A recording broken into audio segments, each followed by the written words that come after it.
주말 동안 리플에 엄청난 호재가 나왔는데 전 세계 리플 커뮤니티가 현재 난리가 난 상황입니다. 바로 살펴보시겠습니다.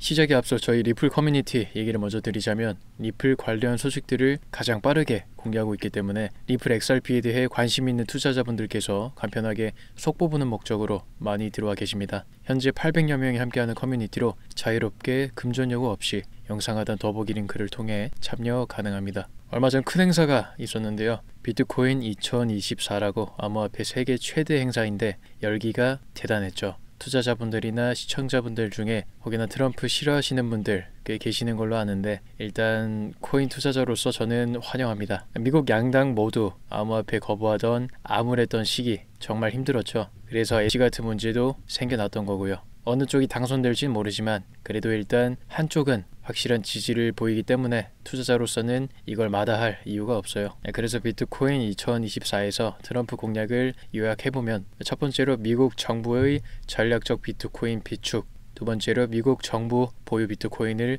100% 보유할 것, 다음으로 비트코인은 달에 갈 것이라는 얘기가 나와주면서 이렇게 보시면 전체적으로 자유, 주권, 독립을 중시하는 노선과 암호화폐의 특성을 잘 버무린 공약이라 생각합니다. 말씀드릴 첫 번째는 비트코인 폭등 예보인데 100% 보유, 이걸 실천한다면 상당히 가능성 높은 시나리오로 예상해 볼 수 있겠죠. 최소한 대량 매도 압박은 굉장히 완화되죠. 미국 정부의 비트코인 보유량은 블랙락 33만 7,036개, 미국 정부 21만 3,239개, 마이크로 스트래티지 7만 9,296개로 블랙록에 이은 세계 2위입니다. 사실 정부 보유량의 대부분은 사이버 범죄자, 다크넷 등에서 압수한 물량인데요. 이걸 법적 절차에 따라 매도하여 현금화하려면 몇 개월이 아니고 몇 년씩이나 걸립니다. 그래서 보유량이 많은 거죠. 이전에는 압수된 자산을 순차적으로 판매 처리했으나 이젠 이를 100% 보유하기로 결정했습니다. 앞으로도 범죄자들로부터 압수되는 자산이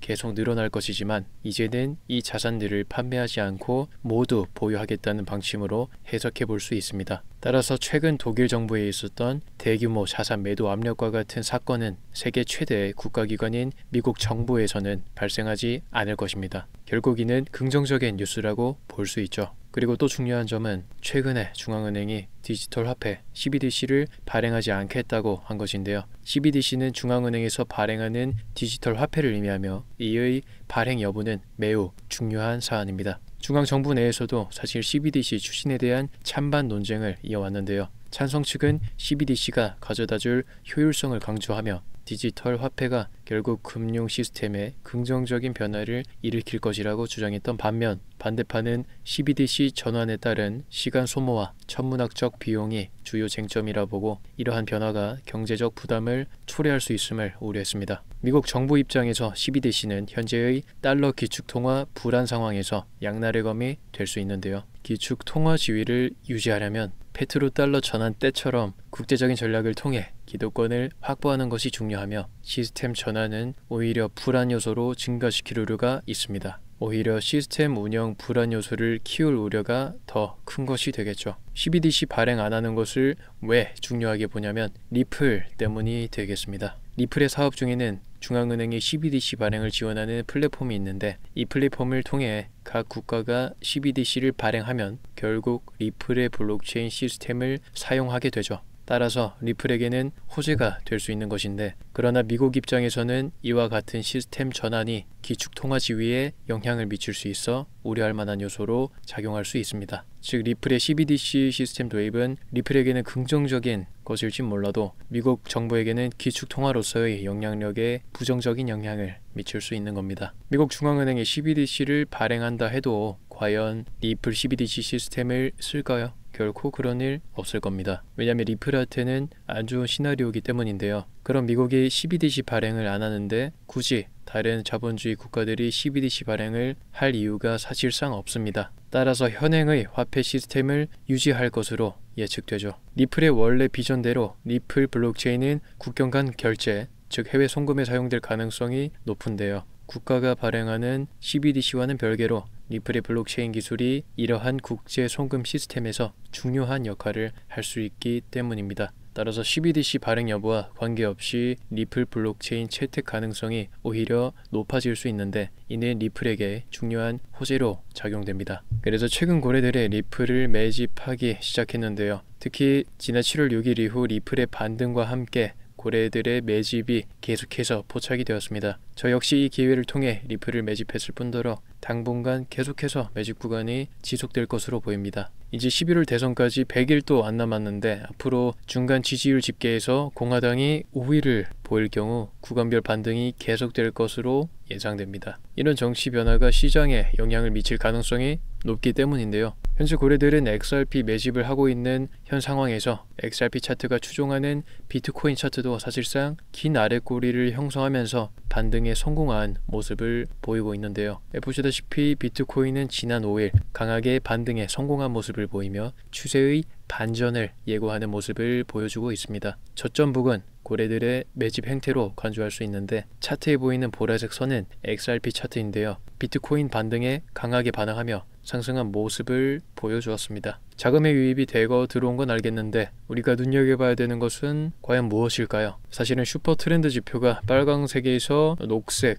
즉 매수 신호를 나타내면서 급격한 상승을 보여주었습니다. 매수 신호가 나타난 지점에서 차트는 급등 후 거의 30% 가까운 상승을 기록했는데요. 이전 리플 대세 상승장에서 예고하는 매수 신호를 나타내 주었던 21년도 차트를 봤을 때도 슈퍼 트렌드 지표는 정확히 저점 부근 녹색으로 매수 타점을 잡아주면서 이후 하락할 때 빨강색, 즉 매도 신호를 정확히 나타내준 모습입니다. 물론 해당 지표만 보고 매수 매도 신호를 판단할 순 없는 노릇이지만 슈퍼 트렌드의 지표 승률은 차트에서 증명해주고 있습니다. 당시 지표의 녹색 매수 신호 출현 이후 800%나 넘는 상승을 보여준 것인데 시간이 지나 정확히 빨간색 매도 신호로 지표 색이 바뀌며 이후 차트는 하락합니다. 자세히 보면 차트가 지표를 상향 돌파할 때 매수 신호로 색이 바뀐 것을 보고 정확한 매수 타점을 잡을 수 있었습니다. 그러고 나서 고점에서 슈퍼 트렌드 라인이 빨강색에서 파랑색으로 바뀌며 하락을 나타낸 모습인데요. 매도 신호를 나타내준 것이죠.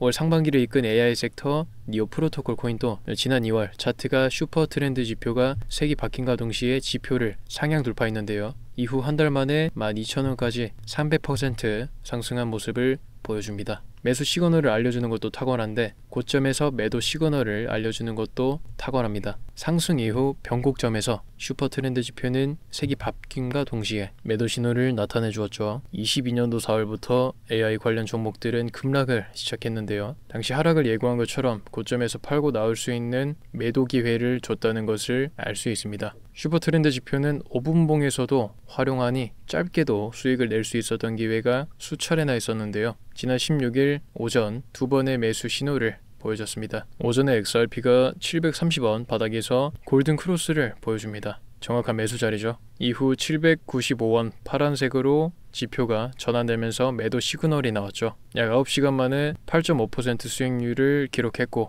10배 레버리지를 사용해 85%의 수익을 기록할 수 있었던 겁니다. 물론 해당 지표만 보고 매수 매도 신호를 판단할 수는 없는 노릇이지만 슈퍼 트렌드 지표의 승률은 차트에서 증명해주고 있습니다. 녹색이건 빨강색이건 색은 제 입맛대로 설정할 수 있는데 중요한 것은 상황에 맞는 차트 세팅값을 대입을 해주어야 높은 승률을 낼 수 있는 것입니다. 왜냐하면 특정 조건에서 지표 설정값을 잘못 설정해버리면 차트와는 상반된 퍼센테이지 값으로 손실을 입을 수 있기 때문인데요. 그래서 특정 조건에 부합하는 설정값을 받아보길 희망하시는 분들께 해당 지표 사용법, 세팅값 제공해 드리겠습니다. 슈퍼 트렌드 사용법이나 지표 설정값 받아보실 분들께선 영상 하단 링크 남겨두었으니 숫자 8번 입력하시고 슈퍼 트렌드라고 남겨주시면 됩니다. 800명이 참여 중인 이 소통방에서 알려드리고 있는데 인원이 빨리 늘고 있는 관계로 자리가 없어서 20분까지만 받겠습니다. 금전 요구 일절 없으니 자유롭게 참여하시면 될 것 같고요. 구독과 좋아요 한 번씩 부탁드리겠습니다. 감사합니다.